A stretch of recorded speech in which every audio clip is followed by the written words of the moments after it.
Welcome to দিশার exam guide. প্রিয় তৃতীয় শ্রেণীর পরীক্ষার্থী বন্ধুরা, তোমাদের জন্য এই ভিডিওটিতে আমি আলোচনা করতে চলেছি তৃতীয় শ্রেণীর গণিত বিষয়ের দ্বিতীয় পর্যায়ক্রমিক মূল্যায়নপত্র 2025, অর্থাৎ 2025 সালের সেকেন্ড ইউনিট টেস্টের তৃতীয় শ্রেণী বা ক্লাস 3 এর গণিত বিষয়ের প্রশ্নপত্র সম্পূর্ণ এই ভিডিওটিতে আলোচনা করতে চলেছি। অবশ্যই দেখে নিতে হবে সিসিই পদ্ধতি অনুসরণ করে প্রশ্নপত্রটি তৈরি হয়েছে। পূর্ণমান 30, সময় 1 ঘন্টা। পরীক্ষার্থীর নামের জায়গায় তোমরা তোমাদের নাম অর্থাৎ পরীক্ষার্থী বন্ধুরা তোমাদের নাম লিখবে, বিদ্যালয়ের নামের জায়গায় তোমরা তোমাদের বিদ্যালয়ের নাম লিখবে, ক্রমিক সংখ্যার জায়গায় তোমাদের রোল নাম্বার লিখবে। প্রথমে আমরা দেখে নেব এক দাগে কি বলেছে। এক দাগে বলেছে সঠিক উত্তরটিতে টিক চিহ্ন দাও। 6টি প্রশ্নের উত্তর করতে হবে, 6 মার্ক। প্রত্যেকটি প্রশ্নের জন্য 1 মার্ক করে বরাদ্দ। 1-এর ক, 11 থেকে 3 বিয়োগ করা যায়, উত্তর হবে 3 বার। খ, 10 বার 10 যোগ করলে পাওয়া যায় 100। গ, 13কে 2 দিয়ে ভাগ করলে ভাগশেষ থাকে 1। ঘ, 7টা 8 এর যোগফল, 7টা 8 এর যোগফল কত হয়? 56। অঙ্গ, কোনো সংখ্যাকে 5 দিয়ে ভাগ করলে ভাগশেষ 5 এর চেয়ে ছোট হয়। চ, 8 বার 5 ঘর করে লাফালে যাওয়া যায় 40 ঘর। এবার আমরা দেখে নেব 2 দাগের প্রশ্ন ও তার উত্তরগুলো। 2 দাগে কি বলেছে দেখে নেওয়া যাক। সঠিকভাবে ফাঁকা ঘর পূরণ করো। এখানে 4টি ফাঁকা ঘর পূরণ করতে হবে, মোট হচ্ছে 4 মার্ক। প্রত্যেকটির জন্য 1 মার্ক করে বরাদ্দ। 2-এর ক, 32 ভাগ 8 কত হবে? 4 8 32, 4। খতে ভাজ্য সমান সমান ভাজক গুণ ভাগফল যোগ ভাগশেষ। গ দাগে বিজোড় সংখ্যার সাথে 1 যোগ করলে জোড় সংখ্যা পায়। ঘ দাগে 3 টাকা 50 পয়সা সমান সমান 350 পয়সা। নেক্সট আমরা দেখব 3 দাগে। 3 দাগে কি বলেছে? নিচের সংখ্যাগুলির মধ্যে জোড় সংখ্যায়, দেখো জোড় সংখ্যাগুলিতে ত্রিভুজ চিহ্ন এবং বিজোড় সংখ্যাগুলিতে এই বৃত্ত চিহ্ন গোলাকার চিহ্ন দাও।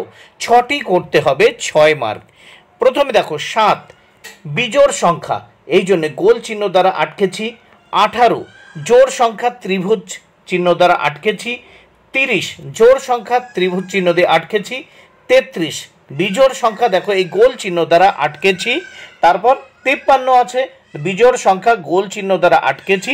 40 দেখো জোড় সংখ্যা আছে, এটাকে কিন্তু ত্রিভুজ চিহ্ন দ্বারা আটকেছি। এবার আমরা দেখে নেব নেক্সট পেজ এই প্রশ্নপত্রের। নেক্সট পেজে দেখা যাক কি আছে। নেক্সট পেজে আমরা দেখতে পাচ্ছি 4 দাগে ভাগ করো। ভাগ করো এর জন্য রয়েছে 3 মার্ক।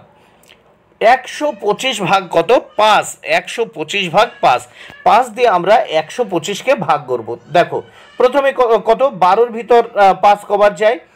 5, দেখো 5 দুগুণে কত? 10। তাহলে এই 12 থেকে 10 বিয়োগ করলাম, এখানে কত পাচ্ছি? 2।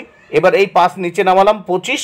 এইবার দেখো এই 25-এর ভিতর 5 কবার যায়? 5 5 25, তাহলে মিলে গেল। এবার নেক্সট আমরা দেখব 5 দাগে গুণ করো। এখানে দেখো 112 গুণ কত আছে? 6। 112 গুণ 6, এই 112কে 6 দিয়ে গুণ করব। দেখো এর জন্য 3 মার্ক বরাদ্দ। প্রথম 6 দিয়ে 2কে গুণ করব। 6 দুগুণে কত? 12, 2 হাতে থাকলো 1। এবার 6 দিয়ে 1কে গুণ করব। 6 6 হাতের 1 7। এবার 6 ওকে এই 6, তাহলে কত হলো? 672। এবার নেক্সট আমরা দেখব 6 দাগে অঙ্কের ভাষায় প্রকাশ করে সমাধান করো। 6-এর ক, এখানে 2টো প্রশ্নের উত্তর করতে হবে, টোটাল হচ্ছে 8 মার্ক। প্রত্যেকটি প্রশ্নের জন্য রয়েছে বরাদ্দ 4 মার্ক করে। 6-এর ক, দিদিমণি ক্লাসে 285টি খাতা নিয়ে এলেন, প্রত্যেককে 7টি করে খাতা দেবেন, কতজনকে খাতা দিতে পারবেন? কতগুলো খাতা দিদিমণির কাছে থাকবে? তাহলে আমরা এটা ভাগ করে এর সমাধান করতে পারবো।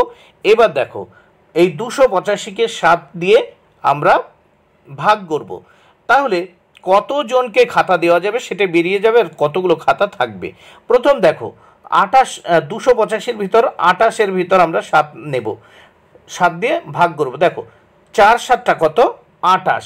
তাহলে এবার দেখো বিয়োগ করলে কত থাকে? 0। 8 থেকে 8 বিয়োগ করলে 0। দেখো 2 থেকে 2 বিয়োগ করলে 0, এই 22 শূন্য না বসালেও কোনো ব্যাপার ছিল না। এইবার দেখো আমরা এই 5 নিচে নামালাম।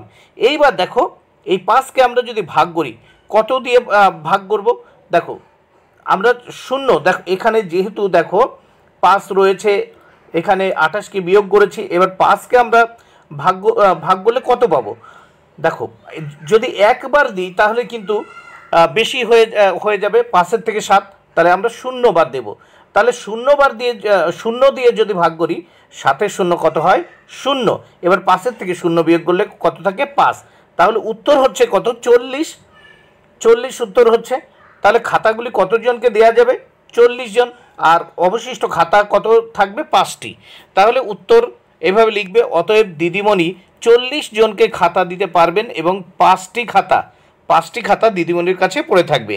নেক্সট আমরা দেখব খ দাগে 705টি পেয়ারা 7টি বস্তায় সমান সংখ্যায় রাখলে প্রত্যেক বস্তায় কতগুলি পেয়ারা রাখা হলো, বস্তার বাইরে কতগুলো রইল।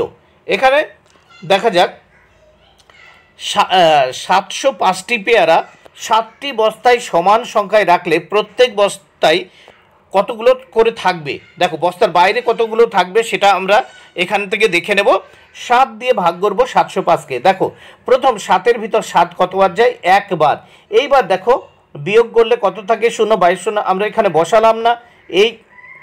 এবার আমরা এই 0 নিচে নামালাম। এইবার দেখো কিন্তু এই 0-এর ভিতর 7 যায় না, তখন কি করলাম?